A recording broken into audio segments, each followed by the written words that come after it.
Hey everybody, how are you? It's Saturday night. It's Chord Dave Live, number 77. Yeah, let's get into doing Chord Dave Live. So hopefully you're all doing well. I'm doing all right. So it's beer o'clock. Thanks for joining me. Sláinte to all of you.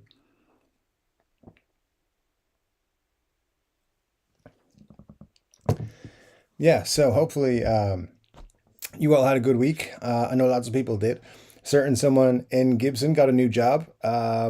Gibson brought out their 2023 CEO. We'll see how that goes. And thanks to all of you who watched the video. If it's your first time here on Chord Dave Live, by the way, you got to make sure you're subscribed. You can't comment until you are subscribed for at least 1 minute. So make sure you do that and chat to us. If it's your first Chord Dave Live, say hi.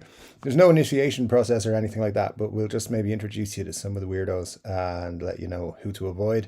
Uh, that list is growing longer each week.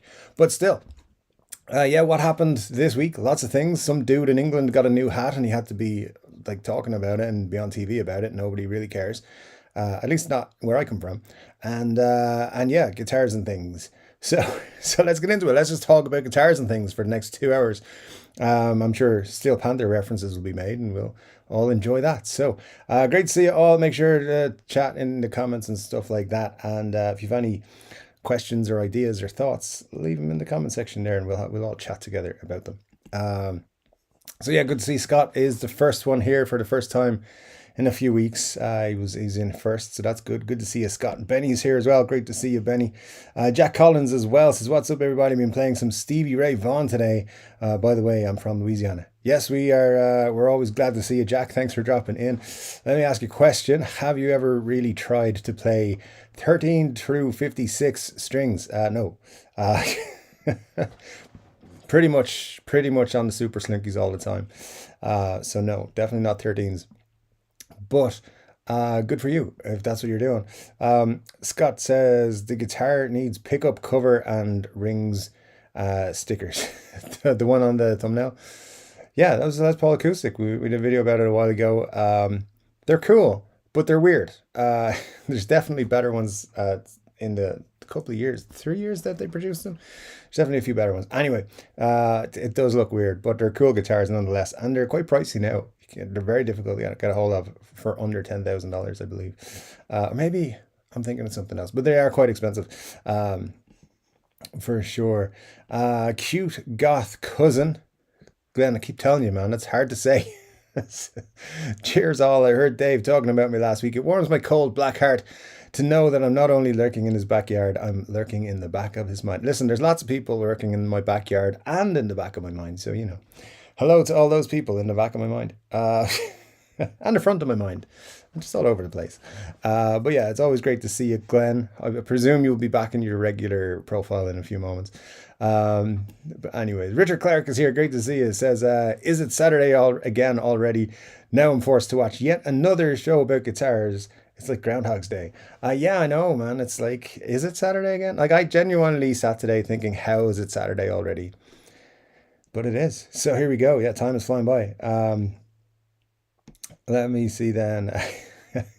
Yeah, Saturday. You're not forced to talk about guitars. That's what we like to talk about. Ryan Byrne is here. Great to see you, Ryan. Hope you are well, my friend. Yeah, all good. There, Ryan says, Jack, I was just playing the SRV El Macambo album. Very cool album that is indeed. As you can tell, I can't pronounce things, so there you go. Scott says, I wish Dick Tracy 1990 was more like the comic strips of the 50s. Like the movie? Yeah, it's a movie. I remember being really excited when that came out when I was like a kid, but now not so much. But there you go. Probably Al Pacino's best performance. So what's the character he plays in that? He's a bad guy. Anyway, there you go. Glenn Bailey says, hello all from sunny Virginia. It has rained 7 of the last 8 days. Now 70 degrees. I finally got my grass cut. Well, hey Glenn, my grass needs to be cut. So, and that's not a euphemism or nothing. You could just cut my grass like the one in the garden. That'd be great. If you feel like it, go ahead. Seeing as somebody's lurking in the back garden. And also says, hi Jack, those strings sound painful. Indeed. Yeah, 13 to, what was it, 56, 58? Definitely. Scott says, I can see dead grass. Well, there you go. Lots of talk then about snow. Uh, let me see. Jack Collins says, Glenn, I'm glad I don't have but two guitars with 13 through 56 on them. Yeah, for sure. That wouldn't be an ideal setup at all. Anyways, good stuff there. Let me just check that we are rolling. We still are. Okay, cool. Get back into this here. Great. Yeah. So we said, what did he say there? You had what I think is a lot this year, snow wise. Almost none. So the snow, I presume, being where Scott is, and Glenn got almost none. Well, there's always next year, Glenn. You never know. So Glenn says, Jack, do you get a fatter tone from strings that thick? I'm not going to comment because I think it depends on the player. Glenn also says Stevie's sound was unique. Yeah, I mean, that's what, there's only one, right? Jack Holland says, I do everything I'm supposed to do. I play through a Vox Vintage 30 old fuzz pedal. I mean, that's a pretty cool setup, to be honest with you. Yeah, I can't argue with that. Glenn Bailey then says, is Dave over his jet lag? I liked the NAMM coverage. Thanks, Glenn. Yeah, pretty well. I guess I'm over my jet lag. I don't know. Maybe it's just changed me forever into a constantly fatigued and tired person. That's what I feel. So, but I don't know. I think what it is, man, is just not enough hours in the day anymore. Right now, I'm not super busy with things, but just everything's taking forever. A lot of it's down to other people taking forever to do things. But like I told you guys this week, I was going to test out new software. You might see a live stream pop up, and just me testing new software. That didn't happen because I didn't get to test it because I didn't have time. It's just never time for anything. So yeah, hopefully this week coming, there will be some testing of new software because this software I'm using right now is terrible and I despise it. And I hate that they take $20 a month for it. So yeah, going to be trying some new software. Hopefully this week. I do have a day off booked on Tuesday to try these things. So hopefully that will work. And I have plans, like I want to change up the live stream. I might not even keep it on Saturday nights anymore. I might change it. I know some of you are going to be like, no, keep it on Saturday nights. I might change the time. I might do it at 9 instead of 10 because that changes some things. But then I got to think there's folks in Australia and stuff that doesn't work for. So I might look at doing maybe an hour on a Friday night at 10 and then an hour on Saturday at 9. I don't know. I'm looking at all kinds of things because to be honest with you, I got to do something to make YouTube start working again because it's not working. So I can figure out stuff like that. So live stream is going to go through a change of some kind and videos will be, posted regularly as much as I ever do. Anyways, rolling on. Yeah, so am I over my jet lag? Maybe, who knows? Glenn also says, I've only ever used one fuzz pedal, a big muff, when I was a teen, never bonded with them, but I've always liked the sounds of a Vox.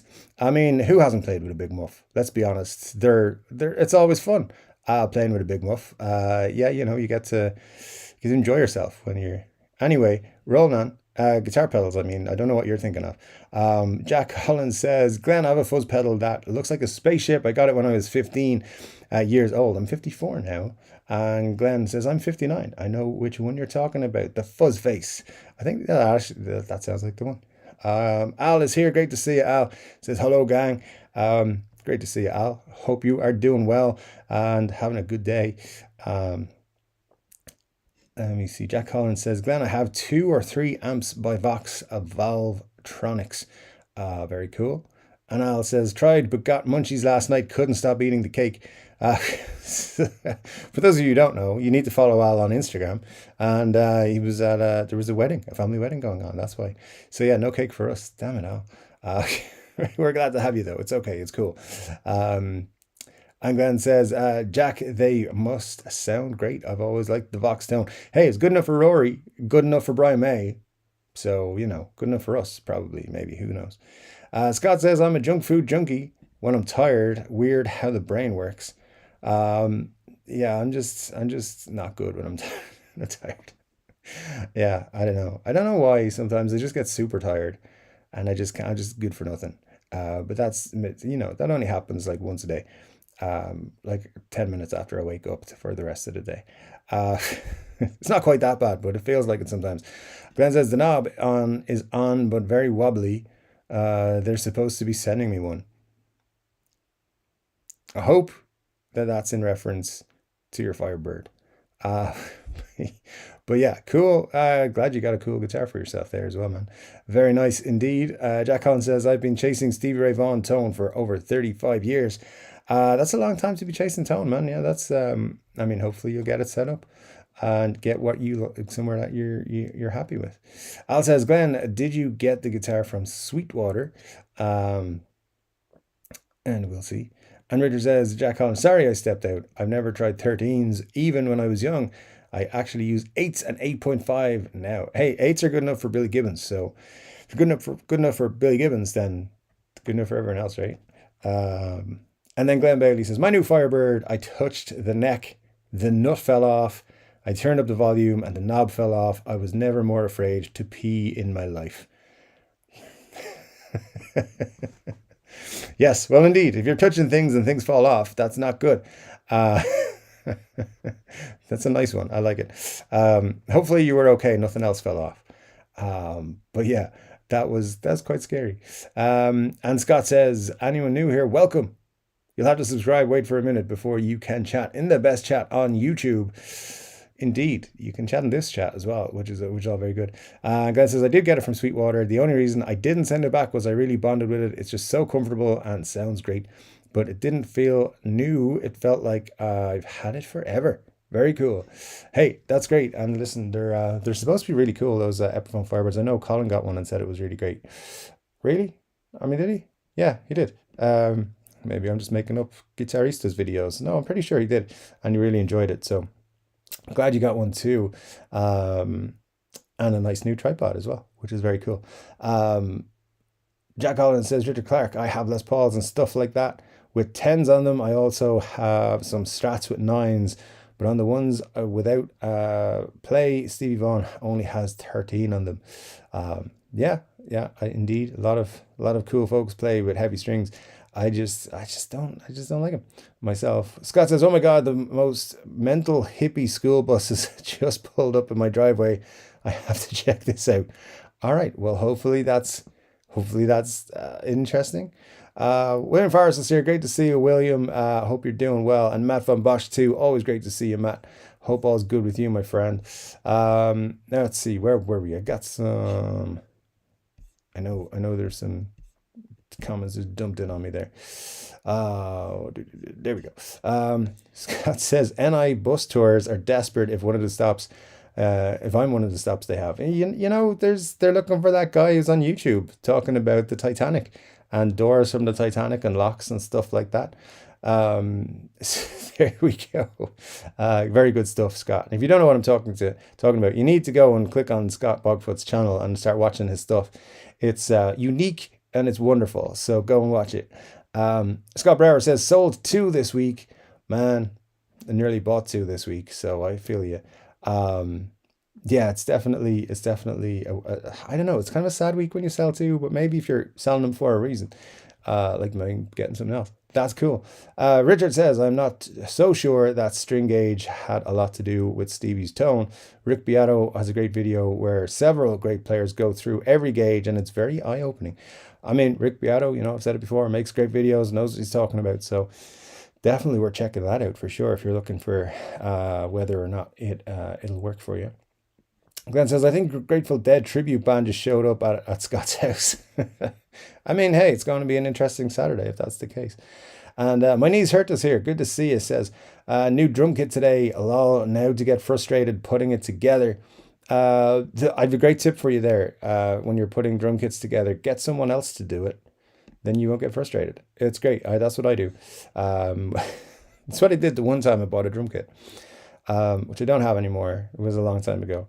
Jack Collins says, I promise you ask anyone that they'll tell you Stevie Ray played 13 through 56 strings on his guitar. Oh, so no doubts here, I'm sure. But I mean, that's tough at the same time. Ben says, hello, all my fellow guitar enthusiasts. I hope everyone is healthy, happy, and enjoying their weekend. Well, Ben Allmark, hope you are having a happy, healthy weekend also, and that you're doing well. Good to see you, my friend. And Scott Brower says, 13s are just silly. Yeah, I know. So what I feel. I wouldn't be able to play them, so... I mean, I'm super slinkies. This is the way to go, honestly. Ryan Burns says, yeah, Richard, his strings had little to do with it. I don't see any reason to play 13s. Trying to sound like him, plenty of ways to compensate for that. And Richard Clark says, I know we played 13. I'm just saying you may not have a huge part of his sound. So there you go. My knees hurt says to Richard, people seem to just echo what others say. When I started playing, you had to use heavy strings. I was playing light nines. I got a lot of crap from players for it. I mean, I've been quite vocal that I use quite vocal on my channel. I have said a few times that I use super slinkies on everything, and some people are like, "No, you shouldn't do that. You should use tens at worst, or 11s, 12s." I'm like, no, I'm play what I'm comfortable with. So, and look, if 13 to 56 is what floats your boat and you're cool with it, then do it. Why not? I mean, it can hurt. I mean, it will hurt, but it's not going to be that detrimental, I suppose, to the tone. But yeah, I definitely get where folks are coming from there. Turning to 56 on my acoustic is hard enough. Can't imagine on an electric, says Matt von Bosch. That's a very good point, actually. Yeah, on an acoustic, I could see him. I had a friend who used to put electric strings on his acoustic all the time, years ago, many years ago. Jesus, I'm old. It's 20 years ago, probably more. And yeah, he used to do that, and his guitar sounded fine. So I think it's just how you set it up. But I never did that with any of my acoustics down the years. Glenn says, I've heard those were the strings, Stevie. Interesting. Jack says, I don't know why that was just the way I was brought up. Stevie Ray was supposed to play 13 through 56, and that's what I played. Well, there you go. That's all that matters. So anyway, good stuff. Ryan says, I would have been first, but I was arguing with my neighbor about who owns a 3-inch strip of 3 foot, 3 inch, I don't know, a 3-something strip of lawn. I can't see it. That's why I'm not sure. Yeah, YouTube has just made that symbol ridiculous. Anyway, the strips of lawn are very important. So I get you. It's all good. Al says, my knees hurt. Do you follow Guitar Sage much lately? So I don't, but maybe my knees hurt those, as you're asking. Scott says, there's a green, black, purple, and white school bus on the side of my house, just idling. That's the people we sent over to you, man. It's a party bus, I think. Madman Bosch says, I'm all for 10 to 48 on electric. Plenty of hefty and plenty of nuance. Plenty of heft and plenty of nuance to that. Indeed. Say, I used to play 10s for a long time. I just find super slinkies much more comfortable. They're 9s, if I'm not mistaken. 9 to 42. So there you go. Yeah, there we go. That works for me. Grandpa Joe's here. Great to see you. Says, greetings, Dave, and all. Today, finally, a beautiful day in New York City. We're glad you're having a beautiful day, Grandpa Joe. Yeah, it was a pretty nice day here too. So that's all good. We're getting nice days again, which is great. I mean, it only took until the 6th of May. So, yeah. So, it's, a nice time of year. Scott says, hit like before Marshall sees you. Yeah, for sure. Yeah, we got to hit like. Marshall will be here soon, and she's going to be giving out if there's no like buttons hit. Al says, I like my 8.5 on my 25.5-inch scales, scale guitars, and 9s on others. That sounds good to me, Al. And Scott says, I need heavier strings on my Strats, and most of the time I like to play with teens. Just gonna take a drink there, Jack.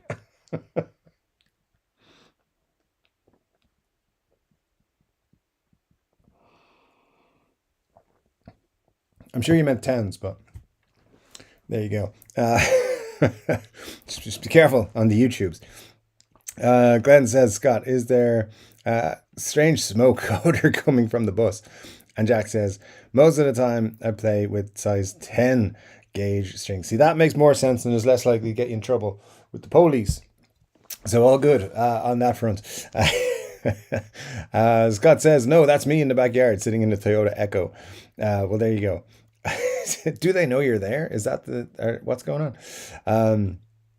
V Kelly 1975 says, Irish Vinny in the house. Is Dave a Gibson fan or a basher? That's the question that we all need to ask ourselves. Am I a Gibson fan or a basher? Yeah. Great question. I'll give you a straight up answer on both. I love Gibson guitars. I think they're great. I always aspired. I don't know if that's the right word in this situation. I always wanted to have a Gibson guitar, and then I had one, and then I was like, this is great. It's a cool guitar. Then I bought an Epiphone that was better than it, and I was like, oh, wait a minute.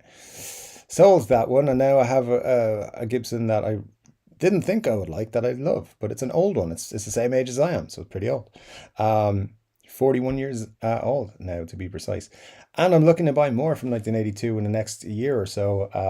Project 1982, which we'll be talking about more on Patreon. It's a good chance to give a plug to Patreon. Got something I'm doing called Project 1982, where I'm hunting guitars from 1982, basically. And I have the first one is in a guitar wishlist episode, which you will have seen if you're on Patreon this week. And there's another one, probably going to put it out either Monday or Tuesday this week. Second Project 1982 guitar, which I think is going to be sold before I get a chance to buy it. But yeah, I love older guitars. I've always loved older guitars, but what Gibson are doing now, I'm not a big fan of, to be honest. What they're doing with Epiphone is more in line with what I think they should be doing, but there's a lot. If I was Cesar today, I would be making several changes to the lineup, Gibson and Epiphone wise. I think it's gone a bit stale at the minute, and unless you're looking for guitars in the $10,000 price range, there's very little coming out. I mean, there's bits and pieces here and there, but nothing super exciting or super cool. The 80s Explorer and B, it's a move in the right direction, but they're available in one color, I think, from what I've seen. And it's not my first choice, as you guys know. So, am I a Gibson fan or basher? Vincent, Vinny, pal, I would say I'm a hopeful Gibson enthusiast that they'll get back to making some cool things. And I tell you what, if they put out an Epiphone Les Paul Deluxe, like I've been asking them to do for years, and they made Gibsons at the lower price points a little bit more exciting, I think I'd be back on board and be a super fan. That's what I think I would be. By the way, even up to last week, I was saying, you can buy Gibson, a Les Paul or an SG Tribute for like $1,000 now. No, you can't. Well, on Thomann, they all went up to $1,250. The lowest price Gibson on Thomann right now is $1,250. The same ones that were €1,000 last week are now $1,250. So I think that's a bit cheeky because it's a 20% price increase on the guitars. If they put 20% on everything, they're just taking the piss, and it's not good. So it's a great question from Vinny, and I will say this. I love Gibson. I want Gibson to be the guitar company that I always thought they were when I was a kid growing up, and thought, owning a Gibson was the coolest thing in the world. But they're not there. They're making great guitars, but they're charging 50 grand for them, or 20 grand or whatever. And I think they need to focus less on that. And I know we talked a lot about pricing and stuff like that at the end of last week's live stream. And I don't think they should start making cheap guitars. And I think I maybe came across wrong in last week when I was saying I don't want them to make cheap guitars. I want them to make good guitars affordable, and not to be pricing people out of the market. And that's all I meant when I was talking last week about them. And I think they're more and more looking to push people into buying Epiphones rather than Gibsons. And I think they should make it so that, like, $2,000 is a lot of money for a lot of people. Myself included. And if you're going to spend that much money on a guitar, it needs to arrive perfect. It basically needs to make you a better guitar player, which I know is not possible, but you got to feel it. It's got to feel great. And that's what I want them to be. I want everybody to open a Gibson and it to be perfect out of the box. It's never going to happen that way, but they can get closer. And I want them to put out a lot more Pelham Blue guitars. They're not doing it. So that's all. Am I a basher? I'm kind of 50-50 in the middle right now. But thanks for that question, Vinny. It's a great one. And we'll revisit that, I'm sure, many times over the next few months. Ben Olmark says it's Dandelion Central over here. I mean, yeah. I know where you're coming from. It's not too far off here either. Richard says there's no way you can smell my house from there. You never know. The internet's evolving all the time. Things are happening. Um, Glenn says I play nines on most of my guitars, but I do like tens. Who doesn't like a 10? Let's just put it out there. I've chatted with Marty, my luthier, about this, and I've said, I like put nines on everything, and he was like, yeah, you can do that, but like you should put tens on a Les Paul, and um, he was like an SG you can put nines on, and a Strat, I think he said as well. I was like, I just put nines on everything. It's all good. So he knows if I get a guitar, it's going to be set up for nines. Um, and I'm very happy that he knows that's how it is. Dennis Ellis says, tally ho, Chord Dave. Hello, everyone. Hope you're all well. Hope you are well, Dennis. Great to see you, man. And Ben says, does anybody here happen to play nines on a Les Paul style guitars? If so, how do they play? I have in the past, Ben. Yeah, absolutely. Once you get them set up to play nines, the nut will need to be adjusted and so forth. But yeah, they play fine. It's been a while since I've had one set up for that, but yeah, they do play fine for all of my 3.5 chords and other stuff. They do. Jack Collins says, come on, Chord Dave, get your beer and come on. Hey, dude, I'm doing my best. Al says, Dave, have you thought of StreamYard? I think that's the name. Lots of bigger streams are using. Yeah, that's the one that's that's the first one I want to test out next week. I wanted to test out this week. I was recommended by someone who I trust. So I was like, yeah, let's check that out. And then I just didn't get time to do it. So yeah, Al, I appreciate that. That is definitely one that I'll be checking out. And we'll see how it goes. I don't know what their pricing or anything is. I need to actually do a lot of research because I landed on Ecamm because it was the first one I found that worked. Um, and I was kind of nervous doing live streams at first. I was like, I don't know if this is going to be good. I don't know if anyone's going to watch for a start. And now here we are, like 77 episodes later, 30 people watching, which is, let's be honest, we're not the biggest live stream in the guitar world or on YouTube, but we're consistent because it's always 30 to 40 people, which is great, and I love it. But by the way, we do have still this YouTube thing where they're automatically inserting ads. It's telling me that they're coming soon. So if you're an ad person who watches ads, you might be getting some soon. So don't worry though. It's not going too far without you. DMAX says, I went to a local guitar shop today, saw prices went up again, walked out. Yeah, yeah. Pretty much they've gone up everywhere. Still, Thomann are still selling slash Les Pauls for $5.99, by the way. And I'm trying really hard not to buy one. But they just keep putting them out there and asking me to buy them, and I might do it. I might buy a gold top. Yeah, it's just so tempting.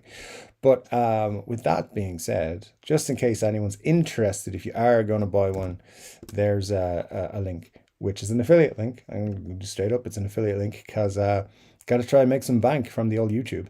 And if you go to Thomann, I don't even know. I mean, I've had that link for 3 years where I have an affiliate link and I've got points. I don't know how to use those points. I don't know what I can get for them.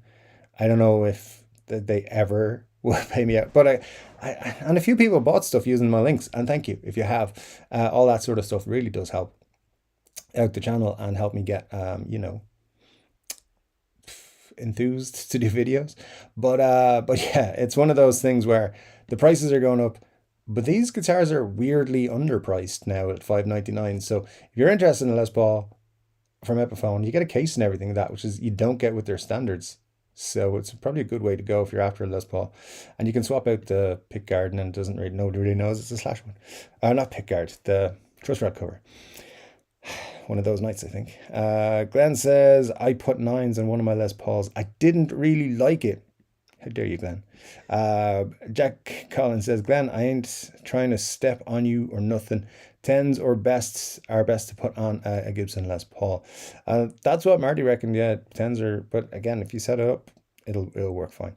And it's all down to preference. So anyway, but yeah, nothing wrong with that. Where's all those things gone? There we go. chats, comments, just screwing me up all the time. This is what's wrong with this software. This is why I'm saying I keep needing to try the one. So hopefully Tuesday, and we might have a short live stream on Tuesday. Keep an eye out for a notification. And make sure you have notifications turned on, by the way, if you want to watch the stream midweek at some point. Scott says, I'm interested to see what, if anything, happens to Mark's job at Gibson. Everyone's saying that Mark's going to get a promotion. I don't think he is.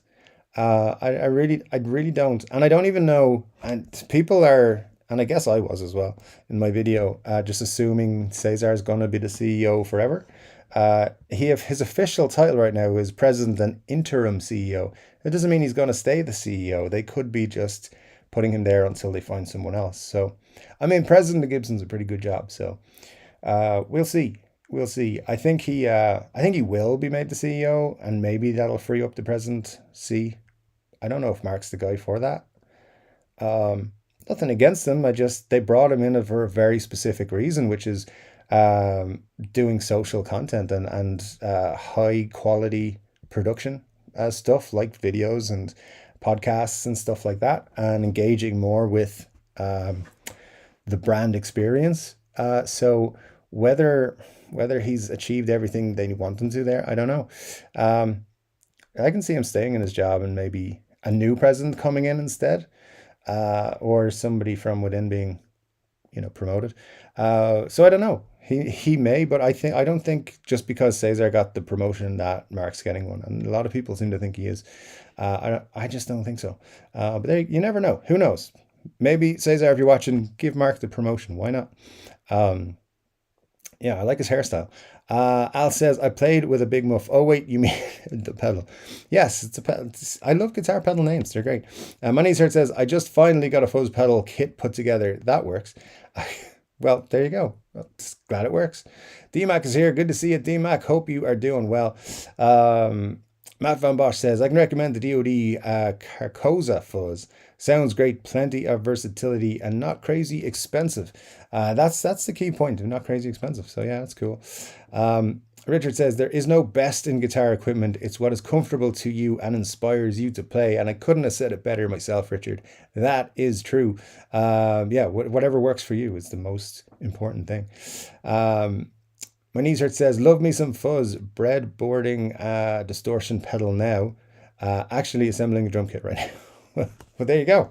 I mean, assemble that drum kit, and yeah, looking forward to it. Scott says, Gibson are continuing to move sideways. I think that's valid. I do. I think it's very valid. I think they're moving sideways continuously. And, I just, you know what? It was like for so long we got used to the product launch, like this year's series, like the 2012s, 14s, 15s, 16s. They were all this year's range from Gibson, and there was always like a leak in like the August of the year before to kind of give us an idea what was coming out the next year and at the NAMM show and stuff. And it was kind of interesting. You'd have a lot of fun with it, and there was always like, I like the 2015 year. I don't like the whole stupid headstock and stuff, but they had some great models that year.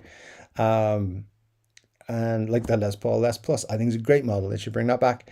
There's lots of cool stuff that they did. The 2016s, they did they brought in the high performance stuff, which was kind of interesting. There was always something a little bit cool. Whereas since the new takeover, it's been like, okay, we're bringing out there's Les Paul standards, and that's just always going to be the way. And there's Les Paul classics, and that's always going to be the way. And they've lost the excitement for me in that kind of thing. So yeah, sideways I think is a very good way to describe what they're doing. So I want them to get exciting again. To give me something to get excited about. I don't get excited about $50,000 guitars or $20,000 guitars. I want like something in the core range that I can go to the shop and try out, and it's not going to, if I decide to buy it, it's not going to, bankrupt me or anything. And it doesn't cost the price of a new car. I just want a guitar, that's all, or 12. So, but anyway, well done, Scott. I think you've nailed it on there, Scott Brower. And Scott Bogfoot says, I can't believe DoD are making pedals again. So there you go. I didn't know about pedals, so I didn't even know they weren't making pedals at any point. But there you go. My knees hurt says double IPA as well, being Saturday and all. Yeah, you got to have a little bit of juice on a Saturday. So here's to you, sir.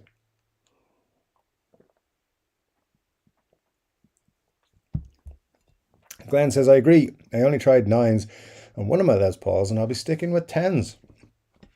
Well, you're wrong, but hey, it's all fine. No, it's all good. Whatever works for you, like Richard Clark said. Richard says 35 years is longer than Stevie chased his own tone. It's true. Ouch. Small strings disappear from my fingers, sense perception. Well, there you go, Scott. Another reason not to use them, of course. V. Kelly 1975 says, I'll hope you are well. Indeed, we all do. The bus is still there, angry face or frowny face. I know you could just ask him what's going on, Scott. I know. Just go over and be like, hey, I'm on a live stream. What the hell are you doing? Glenn says, where's Marsha? Hit those like buttons. Yeah, normally Marsha's giving out because no one's hit the like button. So make sure you have hit that like button, please. That would be super cool. Glenn says, Scott, that bus might be lost in space. You know, never knows. All the windows are limo tinted. Can't tell if there's people looking at me or not. You know, just assume they are and do something funky. That's what I would do. Yeah, for sure. Let me see then. I kind of like not even slinkies. Scott, what? I mean, come on, man. I mean, look, you mentioned why, so it's all good. I think everyone has their own preference. That's what works for whoever is using them. That's the thing. Glenn Bailey says, does anyone have an opinion on Mick Mars calling out the crew for using backing tracks, and even that more bands are using them live? My thoughts is, if you didn't realize Motley Crue were using backing tracks when Tommy Lee was not behind the drums kit when drums were playing at the start of their gigs last summer, yeah, you were missing something. So yeah, I knew they were using backing tracks. And Michael Starr, our good friend on the channel, said that recently this week, I think, came out and said that he's not afraid to say that he's lip synced on stage at times. And yeah, I mean, honestly, when I go to a gig, I want to hear them play live.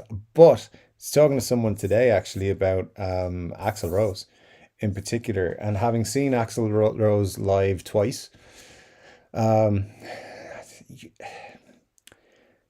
Axl's great, but he's not Axl from the 80s or 90s anymore, and like early 90s. His voice is not the same, and it's disappointing when he doesn't hit those notes that you need to hit to be the front man of Guns N' Roses. And like Duff's playing great, and Thunder Chucker behind the drums there is doing kick ass, and Richard Fortus is amazing, and Slash is great, and Melissa Reese is great. Dizzy Reed is doing great, but Axl can't help that he can't hit those notes anymore. So when it comes to backing tracks or vocal help and stuff like that, I actually wouldn't mind it, because I want the illusion that all those guys are still as amazing as they were when I was listening to their records and thinking that they're fantastic. It's a show at the end of the day. I don't want a musical backing track. I think I'm just okay with people using auto tune on stage. I think that's what I'm saying. When it comes to bands and stuff, I don't know. As long as you walk out of a show thinking you've had a great experience and you've seen a great show, I don't think it really matters. But at the same time, if I walked out of a gig and someone said, "Hey, they were not, you just heard backing tracks that whole time. That's all you heard," I wouldn't be too happy. So yeah, both. Both I like it or don't care about it. It's not that I like it, I don't care about it. And yeah, I want Axl to be better at singing these days. I think that's my point. I don't know. Anyway, moving on. Glenn, so the 9s were just too loose on a shorter scale LP, eh? Glenn will have to tell you that. I mean, I don't know. And Ryan says, have you seen all those posts of guys ruining their Tim Henson nylon guitars by trying to use steel strings? I have not, but that is something I want to look at now, for sure. So, yeah, why would they do that? Because they're not super cheap, right? Anyway, that's folks for you. That's the people we live with in the world. Glenn says, Ryan, I haven't heard that, but it doesn't surprise me that someone did it. Yeah, it's true. Mark Dolan's here. Good to see you. Mark says, hey, all, what up, D-Mac? Yes, walk into stores and new prices are crazy. Plenty of used gear out there. Used gear is the way to go, to be honest, I think, at the minute anyway. My niece Hurt says to Al, sorry, I missed your comment about Guitar Sage. I've not followed him lately. I don't know if he's still making videos. Oh, I should look into him, see how he got out of it. Ryan says, Jimmy Page used like to play with teens too. I meant tens, sorry. Hey, we can't say that on the channel, dude. I knew it was going to back. I knew it was going to come back for sure. D-Mac says, hybrid slinkies are cool. 9 to 46, best of both worlds. Well, there you go. That is best of both worlds, isn't it? Yeah, never really played hybrids, so maybe I will next time I'm ordering strings. I'm down to the last 4 or 5 sets of strings, so soon enough I'll be getting a new order in, I suppose. Might try and throw a pack in. We'll see. Which guitar will I put them on? Who knows? And Al says, when he's hurt, he's still doing some videos, not like during the coup. The what? The coup? He showed some playing some songs. I got frustrated. He didn't teach more rhythm guitar. Well, there you go. Lenny is here as well. Good to see you, Lenny, with a smiley face. Always nice to have smiley faces around. My knees hurt says, I really bad hand health for a long time, so super light strings is all I could. Anyway, there we go.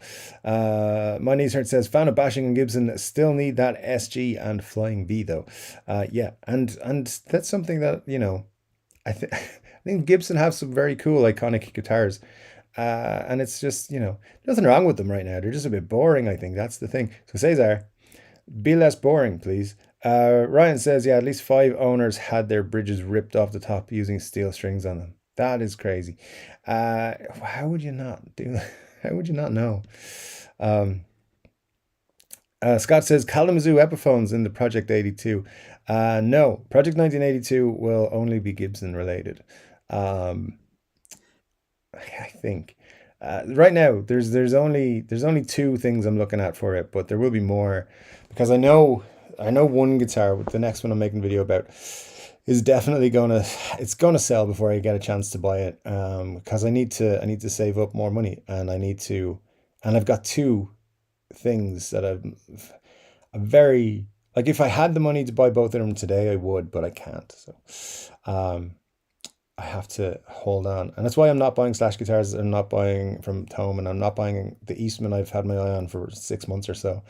Is that I have this idea of something I want to do, and it goes beyond that, and I'll probably go and make a video on it, probably only on Patreon, actually, because I want to kind of keep it over there as a little bit of exclusive content, but also because I don't want the information getting out too much, because number one, if just by chance the sellers decide to check out the channel or come across the channel, they might be like, I know how much you want this guitar, so it's more money now.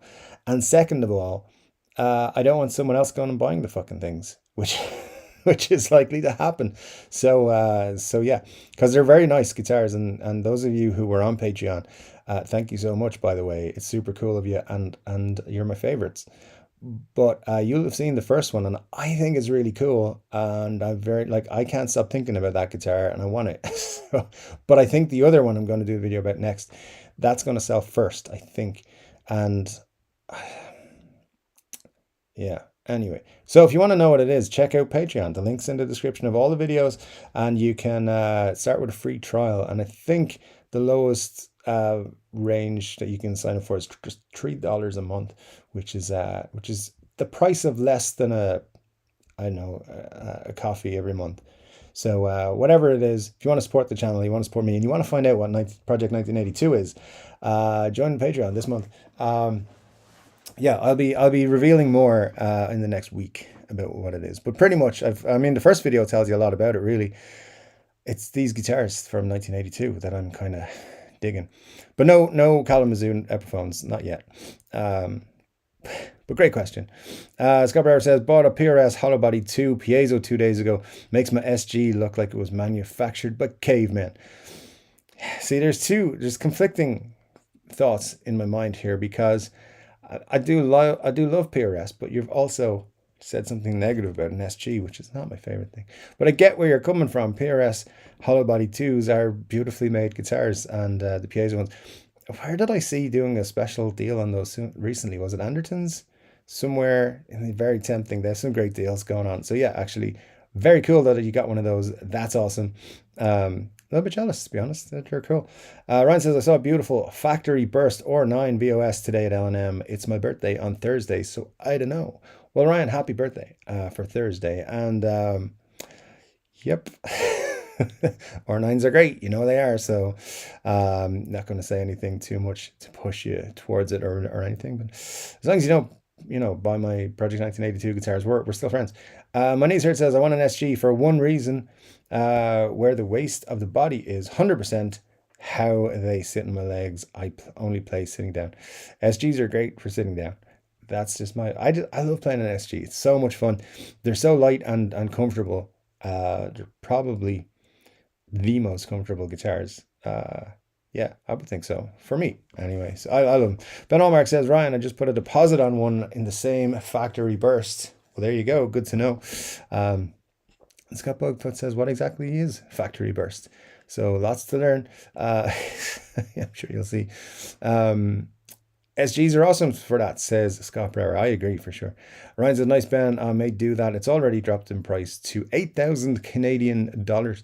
It seems like a lot of money, doesn't it? And Ben Allmark says, it'll probably take me a year to pay it off, but what you do? Mine's used. I mean, hey, the end of that year, though, you'll have something cool. Ryan says, it's a color, Scott, sort of dark red burst. Indeed. Vincent Doyle says to Vincent Kelly, 1975, I'm Vinny from 1975. Hey, guys, have we got like one of those have we got a Glenn situation going on where there's several personalities? It's Vinny and Vincent. I hope all's good, man. But great to see you, Vincent Doyle. It's always great to see you dropping into the chat. For sure. D-Max says, my knees hurt. SGs are great for playing on the couch and sitting down. If I record anything again, I'd reach for an SG over an LP. Yeah, man, that's what I like to hear. I love SGs. They're great. I will probably eventually own multiple SGs, but right now I just love the one Epiphone one I have. Because it's honestly, they could have charged twice the price for that Epiphone. It's so good. And people would not have complained. But there you go. Scott says, yeah, I don't think I've ever seen it, but I keep hearing it. My niece hurt says, red guitars are the best guitars. That's incorrect. It's blue, but, good for you. No, red guitars are fine. In fact, Project 1982 is built around red guitars. So anyway, we'll reveal more very soon. Let me see, where are we at? Mike is here. It's good to see you, Mike. Says, I love to see a blue Gibson Ritchie Faulkner V. It's coming. It's coming. They've had it in the works for a long time. I think you should see it over the summer. And over the summer means any day from today until, I don't know, end of September with Gibson. So yeah, you should definitely see that soon. It's been in the works for a long time. Al Adolfson says, I don't like 10s. I got baby fingers. I'm with you, Al. Nines for me all day long. Moneyser says 3 back surgeries is another reason for me to play lighter guitars as well. That's why SGs are the greatest, because they're light and comfortable. For sure. Oh man, another comment, just dump.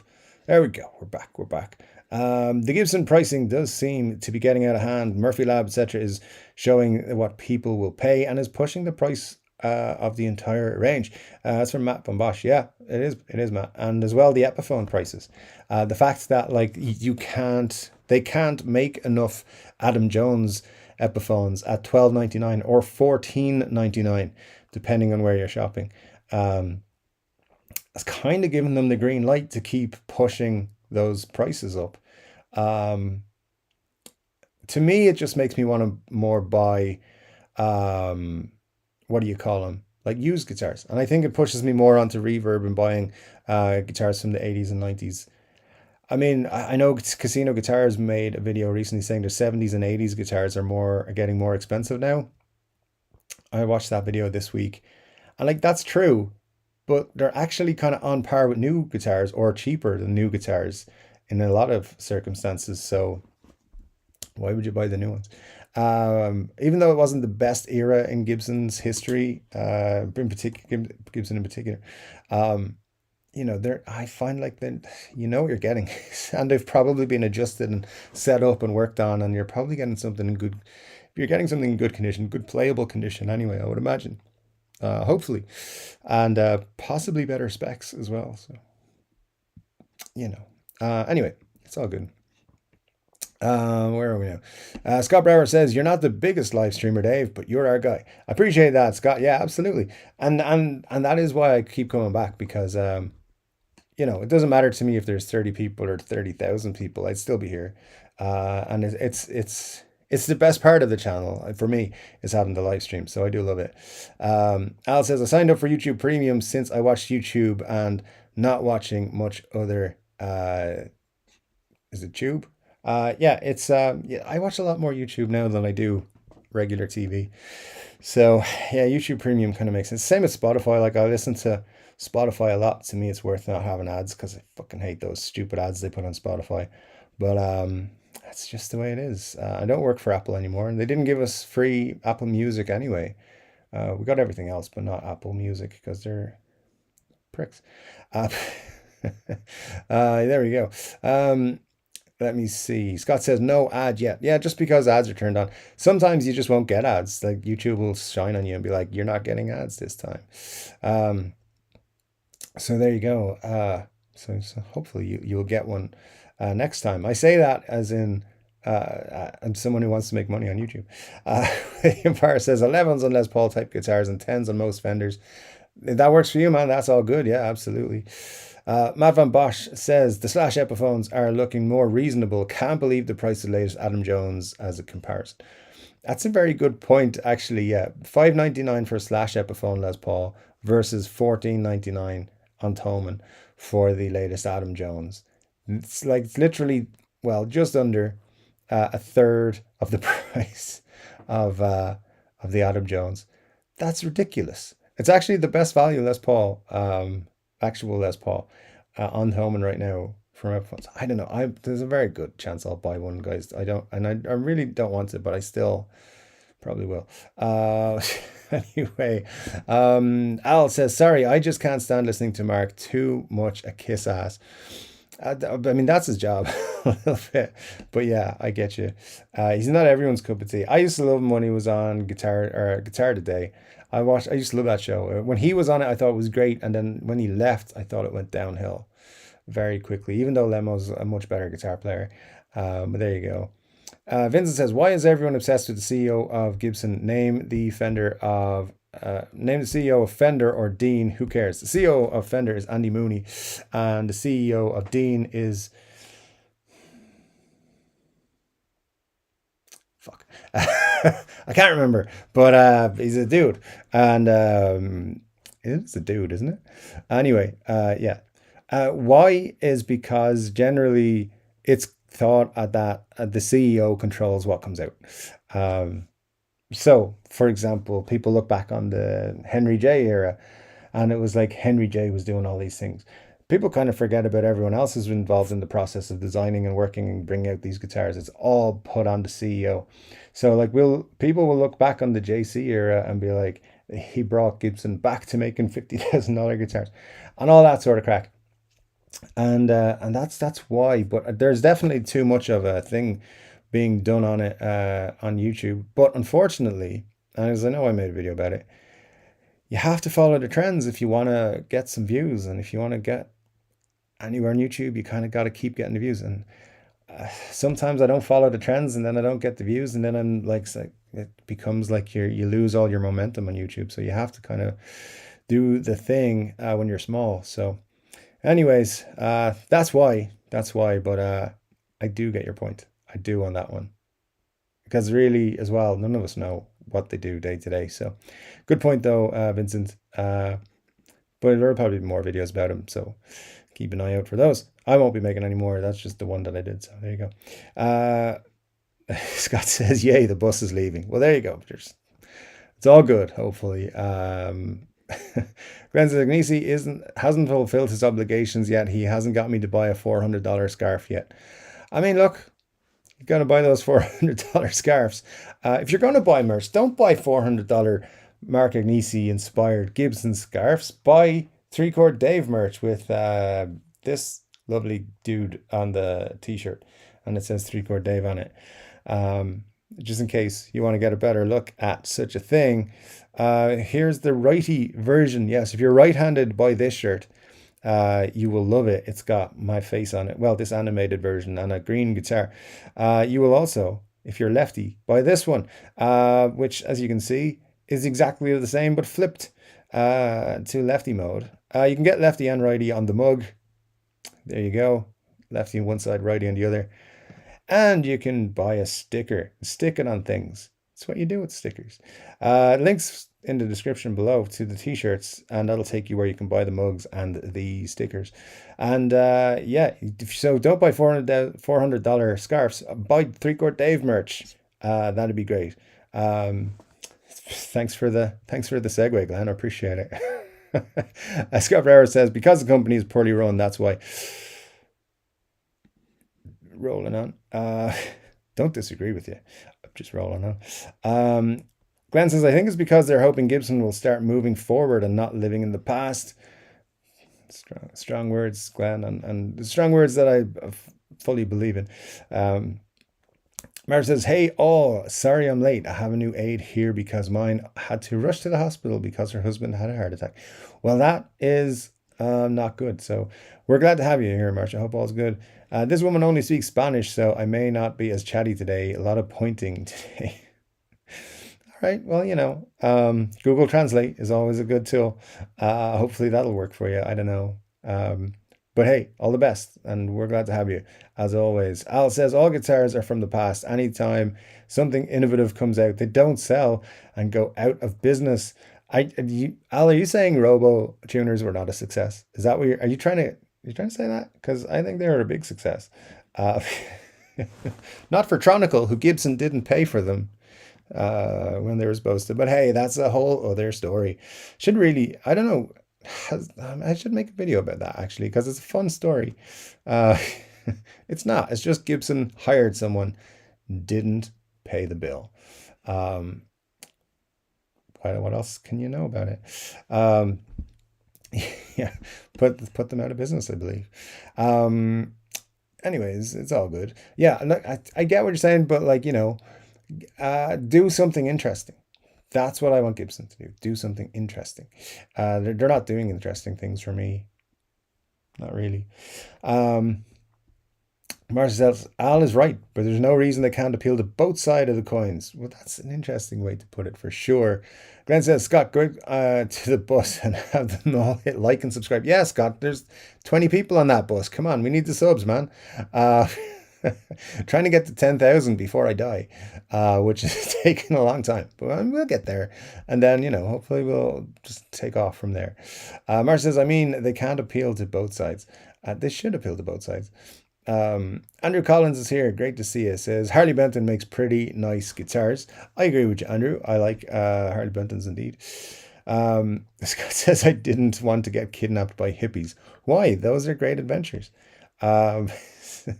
Marcia says, one of those days. And Marcia, if you were late, you probably didn't hear the whole hippie bus thing. So worth going back and checking that out. So, all right. Yes, all these groups using backing tracks. Yeah, lots of especially the older groups, they're using them. They have to use them, I think, is the key. Especially depending on what's on their rider in their dressing room beforehand. So there you go. Richard says, one time I heard a whole Crew album at home, and I know for a fact none of them were in my house. Are you sure? Very true. Scott says, Axl was only great when he had Shannon Hoon to finish the rest of the show.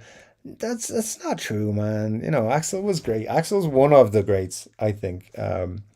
Just personally, I think he's one of the great frontmen of rock. But now he's way down from where he was. Like, somebody sent me recently a link to a video of him singing at Lisa Marie Presley's funeral. Dude, I don't think that was a fitting tribute to somebody. It was not good. He was singing November Rain and playing piano.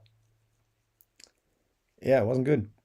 And I feel for him because he used to be great and he's no longer great.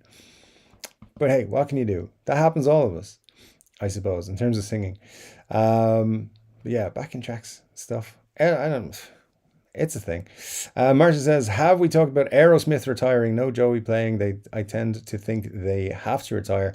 I saw Joe Perry do an interview the other day, and his hands were shaking. Not even sure how he could play.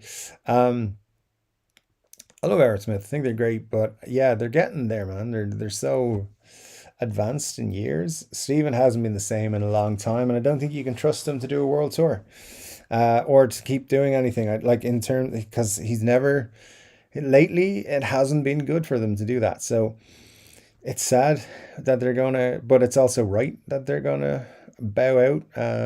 But they've been around a long time, so um, it was always gonna come. I've never seen Aerosmith live. I'd love to get to see them live. I think they're only doing a US tour as their farewell tour. So might have to look see can I get tickets if they're not already sold out. I don't know, and come back to the US at some point. I don't know. But then again, it's going to be a great experience, and they'll definitely be using backing tracks. I think is the thing. Um, so anyway, Glenn Bailey says vocal help, yes, but drum and guitar backing tracks. Um, yeah, I think I would agree with you. Vocal help, let's do it. I mean, listen, there's loads of drunk people singing at concerts in Ireland anyway, singing the songs badly around us all anyways. So it doesn't really matter, I guess. Mar says, a single song like that, let alone do the entire tour.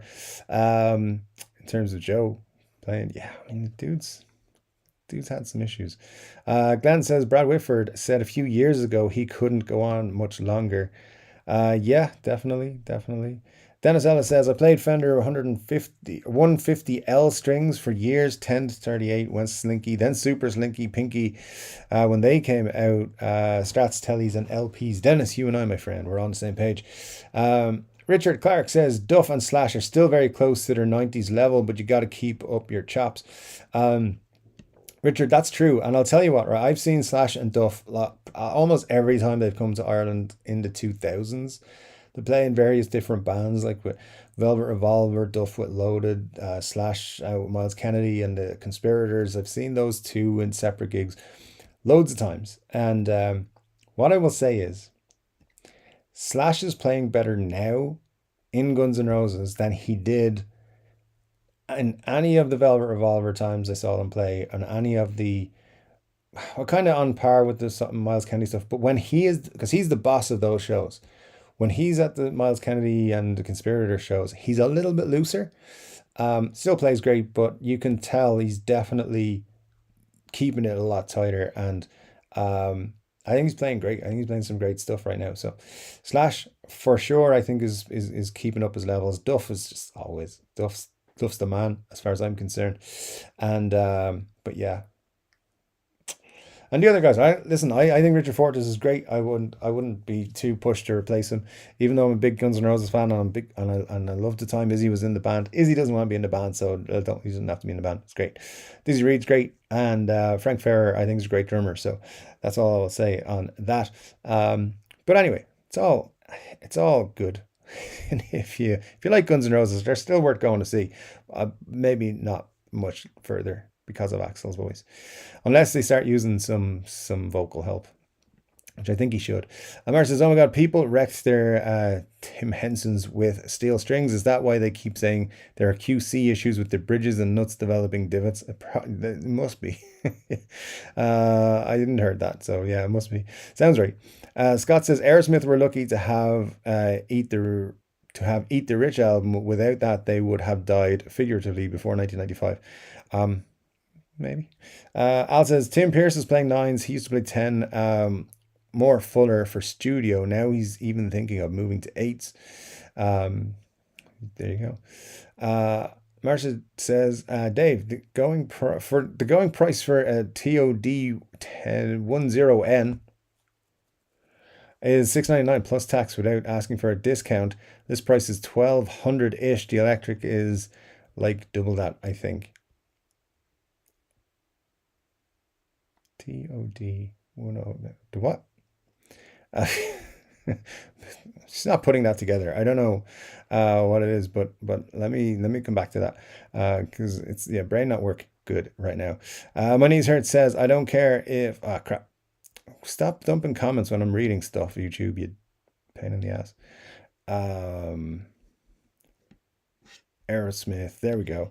My knees hurt says I don't care if they name the name of my SG or V is Gibson or Epi, just waiting for the right one to show up. Indeed. That's I've said this 1,000 times already. I had a Gibson SG special, loved it, thought it was great, got the Epiphone SG special, thought it was great, loved it, it was better than the Gibson. Spent a year playing the Epiphone more than the Gibson. In fact, the Gibson hardly came out of its case, and when it did, it went back into it quite quickly, sold the Gibson. So yeah, it's for me, nothing wrong with the Epiphone one, as long as it's good and you feel good playing it, then that's all that matters. Let me see. Glenn says, did anyone see Colin's vid on the V's? I would like to know how much of a discount they offered him to repair it. Yeah, I haven't watched his latest one yet, but it was quite disappointing when he saw the issues with the one that he received. But yeah, I'd like to know how much they offered him actually. But yeah, I'll be watching that tomorrow as part of my Sunday chilling out time. So there you go. There you know my Sunday plans. Anyway, Martin says, I'm just dying to see Joe play guitar now. I don't see how he can play. He could not keep his hands still. He could barely grab his necklace to show the interviewer when asked about his pendant. And Al says, I think Joe Perry, of course, is still playing with the Hollywood Vampires, Alice Cooper's band, and Johnny Depp. Yeah, it's, I don't know. I mean, look, Michael J. Fox had Parkinson's and he was still getting on stage with Coldplay and stuff and playing guitar. So maybe it's just when he's playing, he can just do it. Or maybe they have special pills they give him. I believe he takes pills. He can take pills.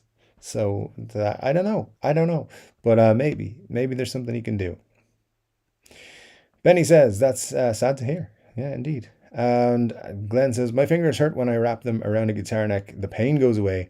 I think Joe's fingers will probably be the same. There you go. Sometimes, yeah. And sometimes it's just that muscle memory as well. So maybe he's just good when he's playing. I don't know. But yeah, we'll find out because, there's stuff coming. Scott says, yep, SG sits in front of your lap. LPs sit behind your hip. There you go. Mer says, sure is sad, Benny. He's iconic. I mean, I haven't heard anyone say that as part of their reason to retire. It's clear as day. Wish they could go out on top. I mean, weren't they playing a Las Vegas residency recently? Like fairly recently? I don't think maybe they're still doing it, or they were until last week or something. So they've been playing pretty much for the last while. But yeah, good band. Good band. Glenn says, I've always loved Aerosmith, and the only time I've seen Aerosmith was in 1986, and I loved it. Well, that was a good time to see him. Mar says, I saw them live once in Long Island. Wish it had been at the MSG, but it was still a fantastic show. I can't recall exactly, but I think it was around 2006 or so. 2006 was a good year. It was a very good year. Scott says, I know of a cool red 80s Gibson, starts with a V, but it doesn't fly. Hey, that sounds good. Vincent says, I just bought a beautiful Gibson Cherry Sunburst ES345 from 1982. Can't wait for it to arrive. Well, as long as it wasn't the other one that I did. Thanks, Vincent. Damn it. You know what? I'm just going to check if you did buy it, because I'll be slightly heartbroken. It's still for sale, so it's all good. Thanks, Vincent. I do love you, man. Martin says, I saw them in the old Islanders Stadium just before they shut it down and remodeled the entire place. They should have remodeled Aerosmith at the same time. Frozenberg says, Gibson Melody Maker is also a great light guitar. I have a Michael Clifford signature, and it's a great guitar. It's a very light guitar indeed. Yeah, that's one that you could look at. Yeah, I suppose it's probably in the same realm as the SG weight wise or feel wise, maybe.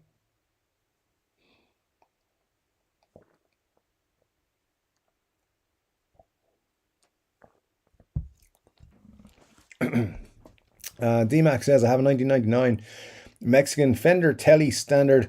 It's a great guitar. I'd put it up against a Player and Ventura series today. Those are the ones that should be going up against, yeah, for sure. Sounds great, DMAC. Marcia says, Glenn in 86. That must have been incredible. Yeah, yeah, it would be good. Um, Ben says I had an ad. Yeah, it's YouTube. So can't do much about it right now. As far as I'm aware, they're doing it automatically, but they do tell me when the ads are about to trigger. So it's nice of them. Glenn says, Marsha, anywhere you see Aerosmith, it's a great place. There you go. Yeah, yeah, I've always been a big fan. Great, great tunes. Benny says, I feel about the same way about the Wilshire.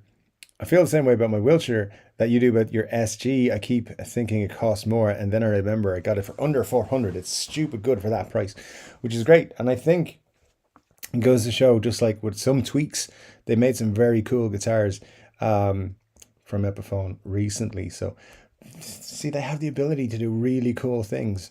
So they should just keep doing really cool things, but like different really cool things. That's all I want them to do. Really cool things, but different really cool things. That's all. It's great.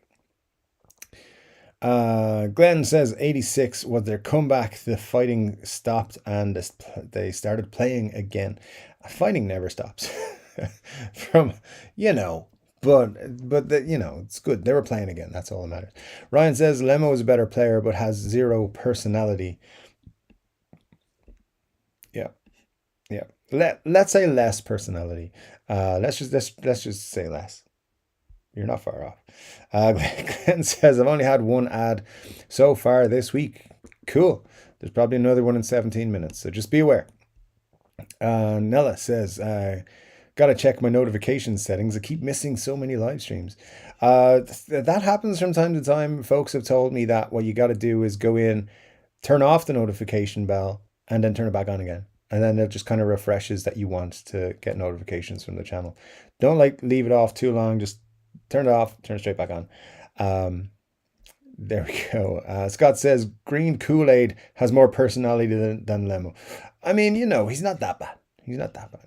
He's a guitar salesperson and a guitarist. I think he's probably quite introverted. He seems that way, but then he does his job, tries to sell guitars. That's his job. But yeah, great guitar player. Best thing I can say about him. Really great guitar player.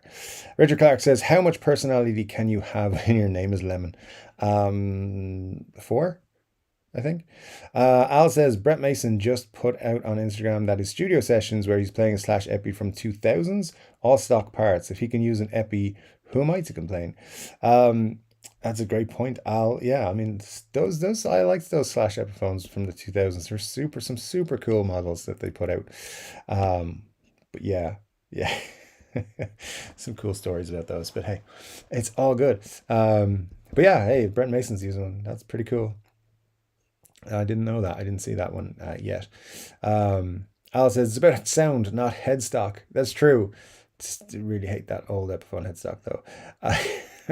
Ryan says, Scott, is Lemo Norm's kid or something? I don't think he is related. I think he just walked into the store one day and stayed there until they gave him a job. And I mean, if you're from California, you can correct me here, but I spent a couple of hours walking around Tarzana waiting for them to open. They don't open till like 11:30 on Saturdays or any day, I think. So when I was there a few weeks ago, because I got there at like, I don't know, 10 o'clock or something. So spent a little while walking around. There's not a whole lot in Tarzana. So if you're in Tarzana, you probably spend your time somewhere else. I don't know. I mean, it was difficult enough to find a decent place for coffee, just while I was waiting. So yeah, I walked down the place where all the businesses and stuff were. I don't know if it's a town or a city. It's a place. And it's not great. It wouldn't inspire me to stick around there. So I presume he just went to go to Norm's Rare Guitars to try and get a job. I guess. I guess we could all do that. We all just walk into Norm's Rare Guitars and be like, give me a job. And some of us would get jobs and some of us wouldn't if they had places. But there you go. Useless story. Place where Norm's Rare guitars is pretty useless. And there's a McDonald's around the corner. There you go. Now you know. Shameless plugs. Oh, complete shameless plugs, for sure. William says, Dave, why do you have a Roger Whittaker? Why do you have Roger Whittaker on your t-shirt? Because I just do, all right? Thanks. Ryan says, Spanish is easy. Put O after every word. Dated a Spanish girl for 3 years. She thought I was fluent. That O works O, sometimes O. There you go. Yes, I've always done that one as a joke when talking to Spanish people. They don't think I'm funny. Glenn Bailey says, it's just coincidence that the week that Cesar becomes CEO, we didn't get a release of another version of Greeny. Didn't we? Anella says, Tronicle is still around. Oh, well, interesting. My knowledge of Tronicle it ends a few years ago when I know they sued Gibson at one point because Gibson didn't pay the bill, and they were talking about, I remember reading an article from, I think, the CEO of Tronicle, or maybe the president. There's one of those people, one of the high up people in Tronicle, and he was like, this pretty much is putting us out of business. So that is the last thing I remember reading, and I remember thinking, damn, Gibson put a company out of business just by not paying their bill. That was a long time ago, though. It was like 2018, 2019, something like that. But anyway, I'm glad they're still around if they are. Because, yeah, it would have sucked if they did a big deal. They were probably super happy with it. Then they didn't get paid. Then I think what happened was they sued Gibson, and then Gibson had to pay them. So maybe that saved the business. I don't know. But hey, it's a long story. But glad to hear they're still around. And that's good news. Marcia says, by the way, has anyone here heard of a band called Echo? And they have a ton of cool stuff. If you look at their site, both affordable, or a brand, not a band, a brand. And both affordable and more expensive. Not just instruments, but, accessories too. Let me see. Frozenberg says, Henry J. era Gibson made interesting guitars. They did. They didn't always make great guitars, but they made some interesting ones. I think there were some guitars that were really cool, but there were some that were terrible. Let's just admit that. They made some mistakes, but they did some good stuff too. And it was under Henry J that the quality control just went down the toilet. But there you go. William says the Echo guitars are great for the money. Al says, love that phrase, for the money. Yeah, it's a good one. I like it. Marcia says, I will go back to hear the hippie thing. Does it involve hippie? You had to be the one, Marcia. You had to be the one to say GH. Is it a van down by the river with a goth cousin? I'll check it out as soon as you go offline. Dude, you're just kind of getting all the stuff in. No, it's Scott Bugfoot still, but yeah. Anyway, it's all good. Matt Van Bosch says, the Echo stuff does look cool. The white relic telly with a humbucker in the neck is tempting. Interesting. I shall have to check these out. I haven't heard of or know of them at all. It's from what I'm aware of. Glenn says, Scott, you should look outside. They probably haven't gone far. You never know. Mar says, I'm surprised we don't hear more about this brand. Echo looks killer. Mar says, is this another brand you're working for that you're trying to promote to us on the sly? You're like, hey, I'll just casually mention it and say how great they are in the live stream. Because we know what you're doing. We've caught on to you. You're promoting brands, and it's fine. You just come out, be forefront about it, and be like, guys, I'm working for this brand now. We know you've been working for several others that you've come to sponsor in the or promote in the live stream. It's all good. It's all good. But just know we are onto you. Um, just kidding.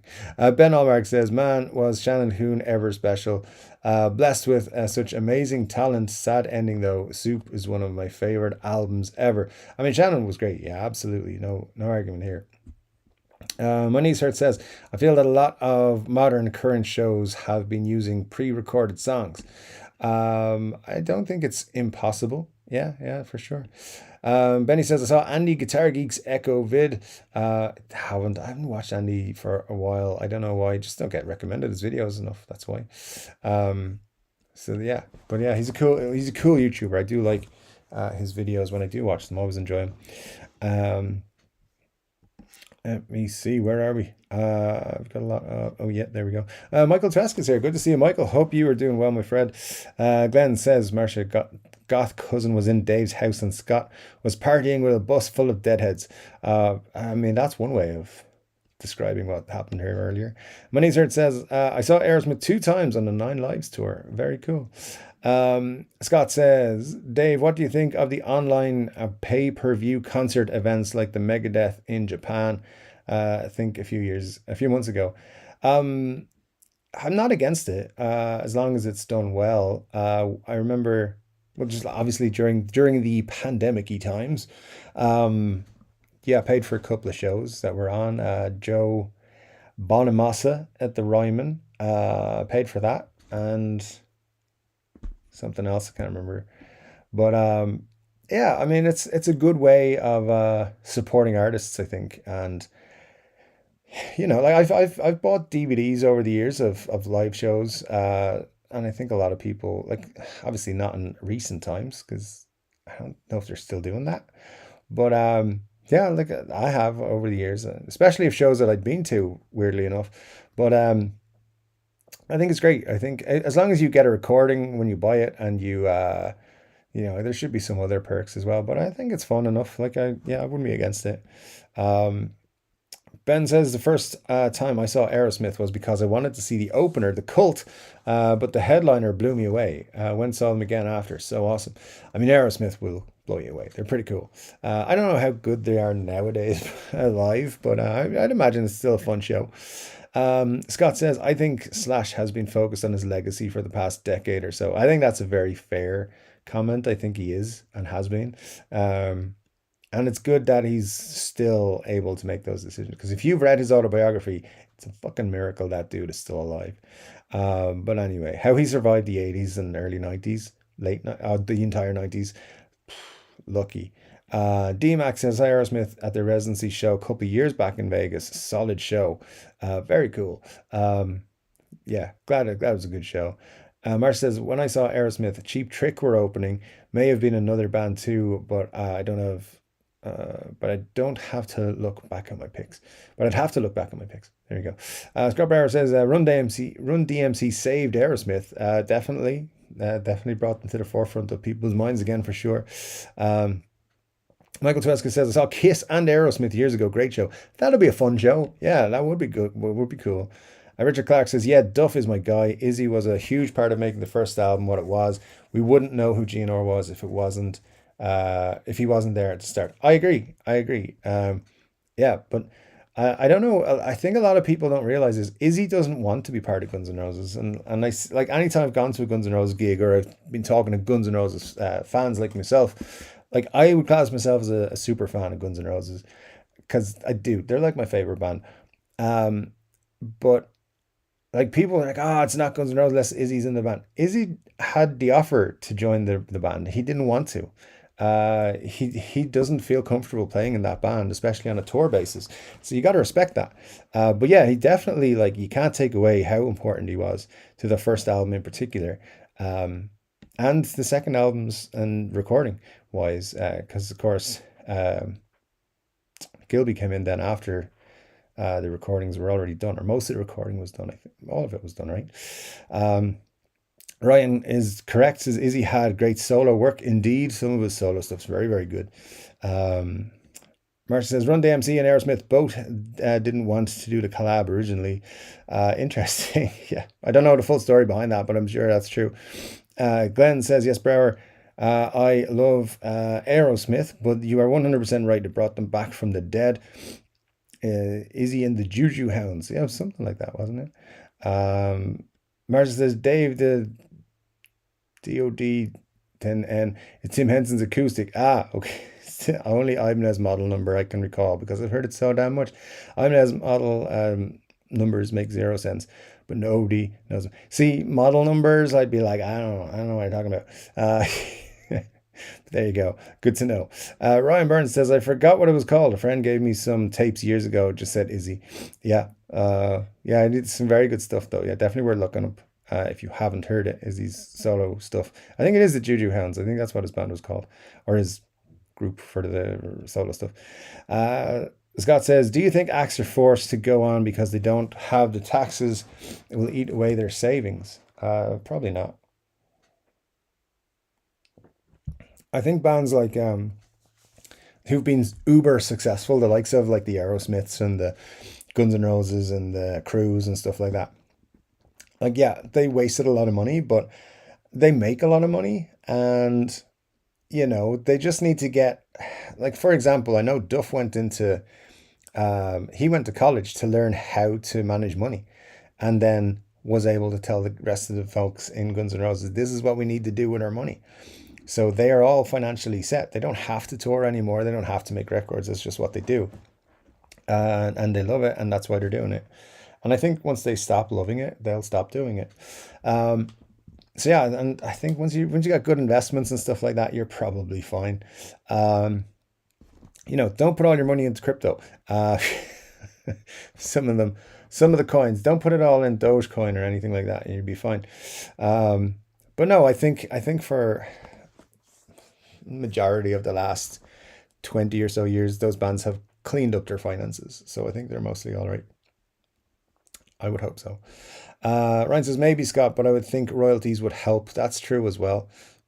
Yeah, when they're getting paid for billions of streams on songs and stuff as well. But there's definitely not that, like, the same money coming in. I don't know. I mean, it's all in live gigs now, all the money in the music industry. That's what they say.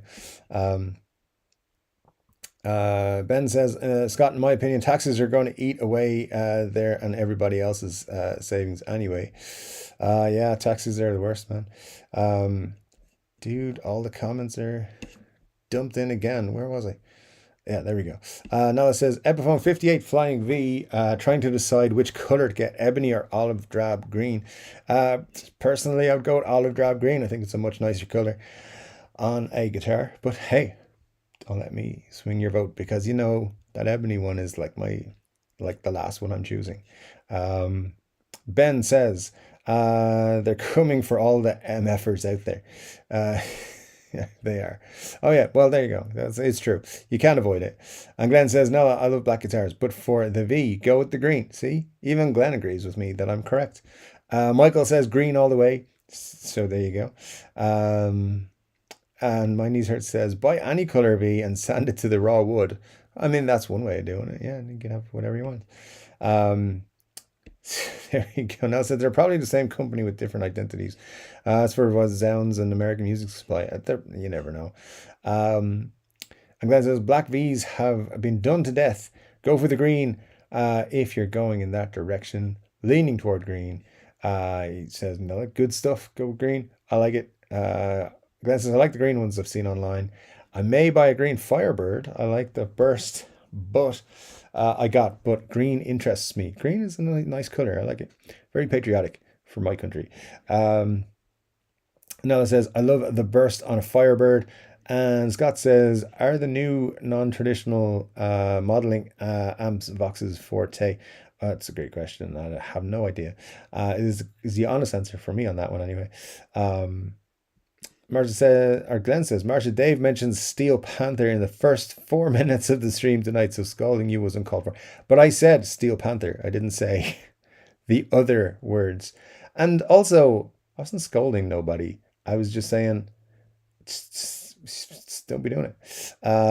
Scott says, anyone else like these bootleg music DVDs from Walmart? Well, I wish I knew what they were. Because bootleg music DVDs, why not? Sounds good. Glenn says it's a miracle Duff is still alive to read his bio. Yeah, Duff's Duff's autobiography. It's so easy on other lies. One of my favorite books I've ever read, and I've read quite a few rock music autobiographies and music and just I've read a lot of autobiographies down the years. His is one of my favorites. It's amazing the dude's alive. It's amazing the stuff they went through. Um, I mean, I've never read anybody else saying, I'm sure it's happened, but in his book, there's a chapter where he's like, I asked the doctors to kill me. Uh, like, how bad do you have to be to do that? Like, because of the pain he was in. So, the dude has recovered and is kicking ass right now. So I have a lot of respect for Duff. He's one of my favorite people in rock, and I think yeah, it is it is a miracle he survived as well. Slash and Duff, how they got through. I'm glad they did, but crazy, crazy times. And if you haven't read either Slash's autobiography, I think it's just called Slash the Autobiography, and Duff's It's So Easy and Other Lies. Those are two great books that you should read for sure. And also just great presents to buy anyone who's into rock music because they're great books. Um, so there you go. Al says, I'm going to have to look into those bootleg DVDs. Yeah, I mean, sounds like sounds like fun ones.